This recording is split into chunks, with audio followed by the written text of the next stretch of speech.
The F-150 Lightning is Ford's first all-electric F-Series pickup, and since its launch last year, approximately 19,000 examples have been sold to the end of the second quarter this year.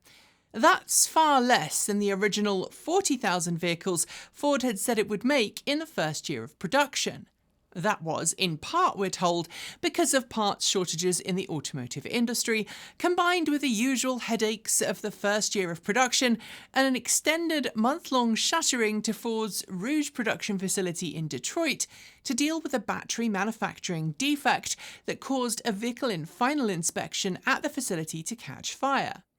While Ford chose to deal with some of the parts supply issues and the effects of inflation on the cost of those parts by removing certain options from certain F-150 Lightning models, it also put up the price of its electric truck multiple times in the last year, with the latest price increase, as of this spring, putting the MSRP of most F-150 Lightning models a full 40% higher than they were at the launch last year.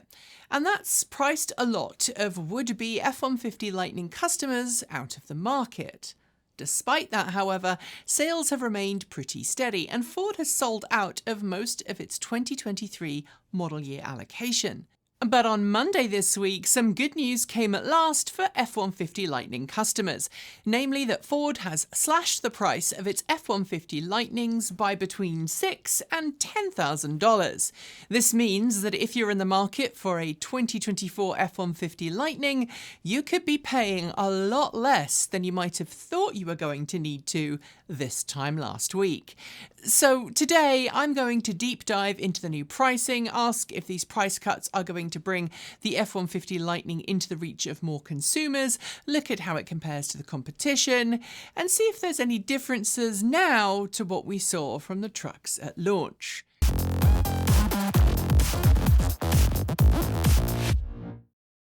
Before I get too far into this video, let's just add a disclaimer here. I am a Ford F-150 Lightning customer, and I happen to be lucky enough to own an F-150 Lightning Lariat extended range that I was able to nab at a local dealer here in Oregon for MSRP. I'll come back to my truck a little later on in the video, but first, let's look at the history of the F-150 Lightning price structure and remind ourselves why Ford's initial pricing never quite worked out as well in the real world as it did on paper. When Ford launched the F-150 Lightning last spring, its headline starting price for the standard range F-150 Lightning Pro got many people excited.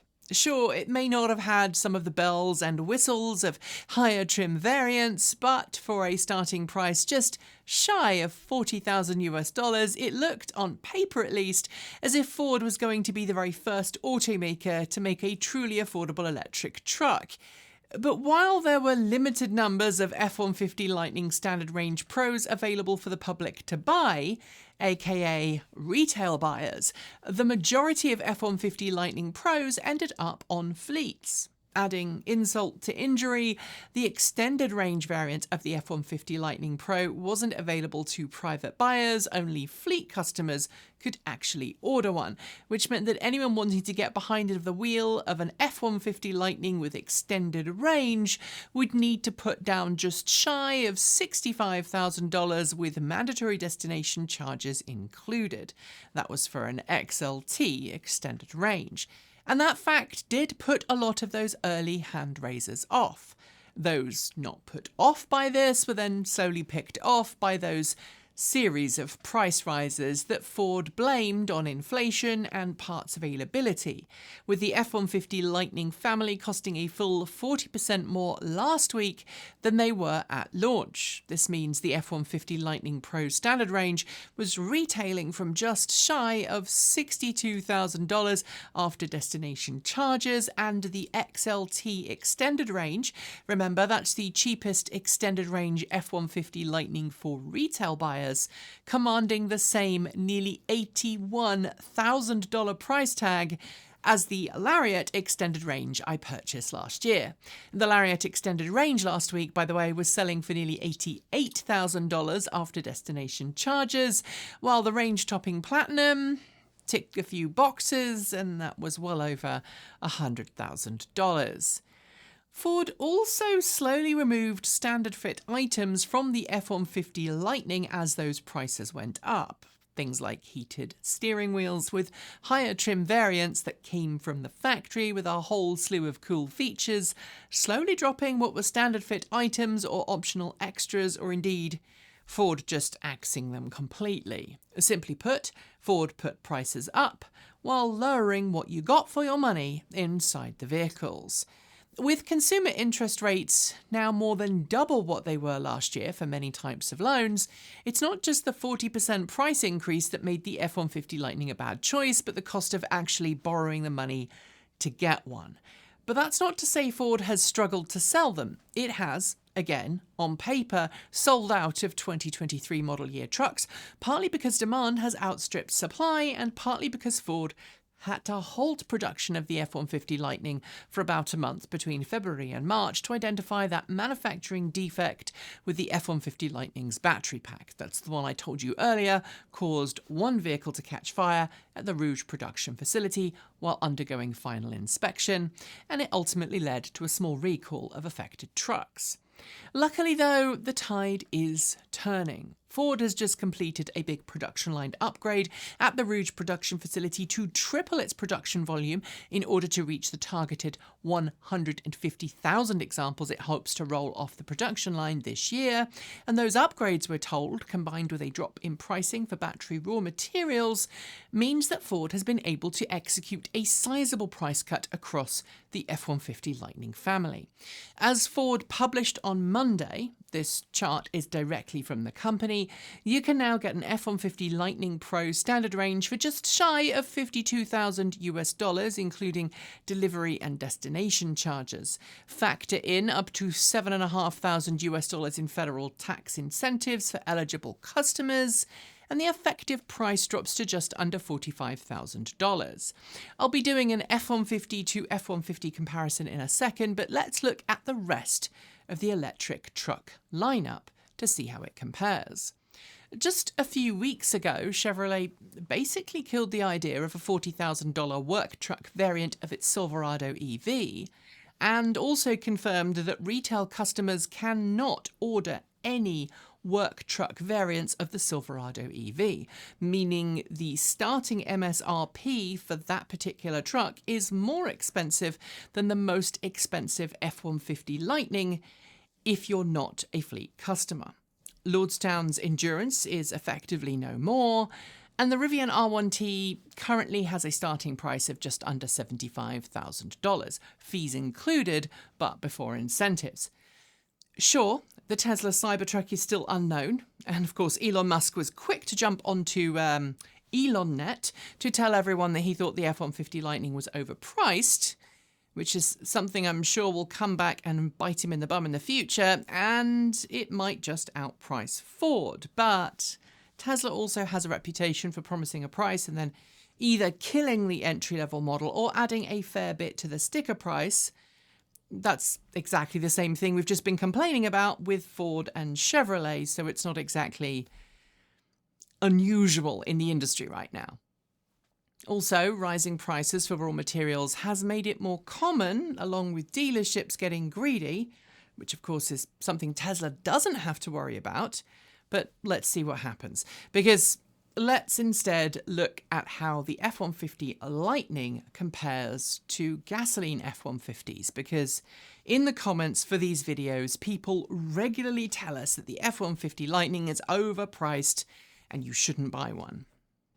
But it turns out it isn't, at least not after this up to $10,000 price cut.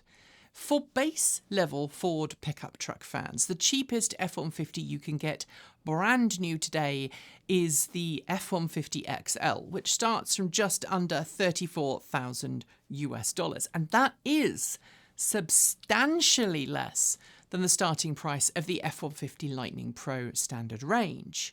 But that is for a truck with fewer seats and 2 rather than 4-wheel drive. If we want to make the playing field a little more even, the nearest F150 with a Super Crew cab that's gasoline is the XL Super Cab variant, which is nearer to $41,000 in its base trim. If you add in four-wheel drive, which is what the F150 Lightning Pro has, you're looking at $47,160, which frankly makes the F150 Lightning Pro standard range quite a good deal. I should of course note here that the XL variant of the gasoline F150 is slightly more plush inside than the F150 Lightning Pro, but then you're also not paying for gas at under 20 miles per gallon in stock form, as you would be with the gasoline F150 XL. So let's look at the higher end. At this point, I should probably acknowledge that the F150 gasoline variants and the electric variants don't necessarily easily cross-shop between the two different fuel types. However, if you want a specific feature on the F150 gasoline variants, it's often a lot easier to just get that as an optional extra rather than paying for a massive bulk package that adds a huge amount to the price, which is what you tend to see with the F150 Lightning. If we look at the Lariat, which is the version of the F150 Lightning I own, and you look for a comparable gasoline version, you're going to be looking at about $78,500 if you actually add in all of the things that the F150 Lightning Lariat extended range I own has. So that means all-wheel drive, towing package, pro power takeoff, and all of those other extras that my truck has, the tow hitch scales and the heated everything. It is a little cheaper than the electric, but not by much, and if you spec the electric version just right, again, you might be eligible for tax incentives, which lowers your effective price to be less than the gas version, even though, of course, you would have to wait until your taxes get done at the end of the year to get that extra money back next. However, and this is a big deal, the gasoline F150 can, on average, tow more than an electric version. But then the electric ones can be filled up at home while you sleep and are much cheaper to operate. So it's give and take on both sides. And yes, your F150 Lightning extended range can also run your home in a power cut more easily than a gasoline truck, at least when the home integration system that someone will charge you a lot of money for actually works, which in my experience is apparently dependent on the phases of the moon, or more accurately, a faulty Bluetooth connection that's not been fixed yet, not the internet phoning home, as I erroneously said in a previous video on this channel about my truck. But for what it's worth, I think my own personal F150 Lightning was a great buy for my personal situation. I live in a rural area, have to carry a lot of gardening and woodworking equipment, not to mention stuff for the animals, and I regularly road trip with large amounts of camera gear that wouldn't easily fit in anything except an electric van, and there aren't any electric vans that offer the kind of range that the F150 Lightning extended range can. I also regularly tow, multiple times a month in fact, and we have quite frequent power cuts that, even if we didn't have the fancy home integration system that doesn't actually work properly, could easily and has easily been alleviated with the truck's stock Pro Power onboard takeoff. But we also have a second vehicle that we use most of the time, our Chevrolet Bolt EV. And in fact, the truck doesn't get driven if we don't need its extra capabilities, and our small electric hatchback is sitting on the driveway and available. And honestly, most people don't need a massive pickup truck. So, is the F150 Lightning now a good deal after those price cuts? Yes. Does it miss some of the features that were originally included as standard that you now have to pay extra for? It seems that there are a few things. The locking luggage area under the rear seat is now an optional extra. It came as standard on my truck. I don't think you get some of the adapters I got for free with the truck, and I couldn't figure out whether heated steering wheels are back or not, so your mileage may vary. Should you get one though? Well, that depends.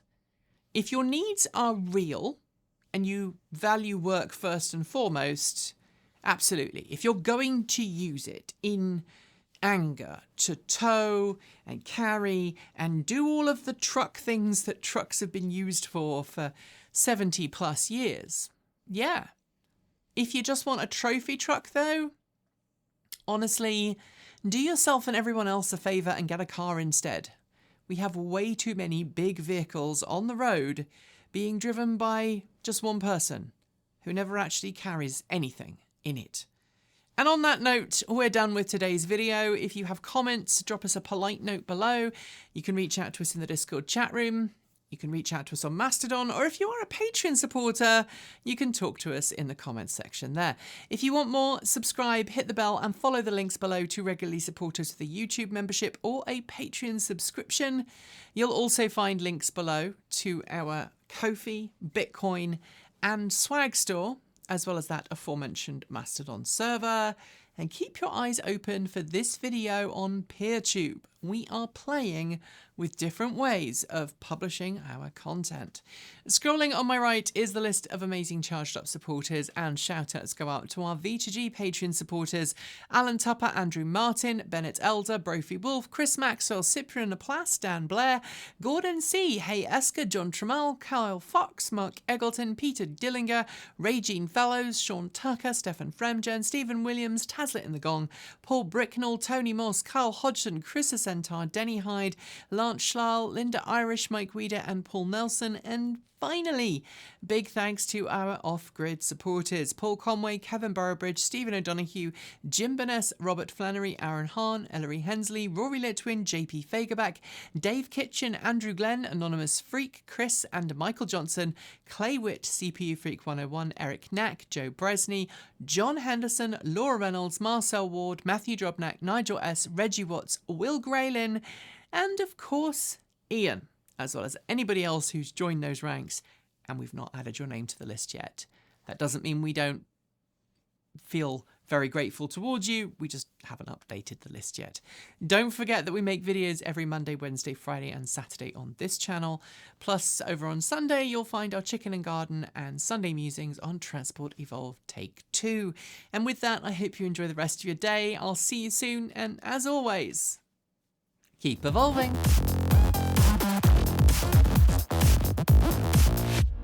It's back! Ever since I started putting different Macs from my collection behind me on the set, I had people reaching out going, where is the original lampshade iMac? Is it okay? And it is. It's back here. It's running Sorbet Leopard, which, as you probably know if you watch this enough, it's my favorite go-to for G4 based machines. This one is running Sorbet Leopard. It is running amazingly well. It has not been on for the best part of 3 months, and literally I just plugged it in and turned it on and it works. And honestly, it does make me smile. Obviously, it's one of the most iconic iMacs that's ever been made.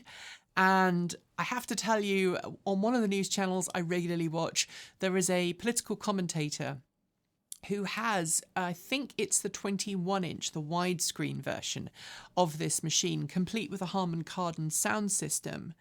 And it sits on his desk when he is on TV being a pundit for MSNBC. And it is so great to see it. And I always get a big smile on my face seeing that iMac on his desk behind him. I don't think I've ever seen it working, but you get to see mine working. And if you have an old iMac like this, tell me what you use yours for. I would love to hear. Put your thoughts in the comments below.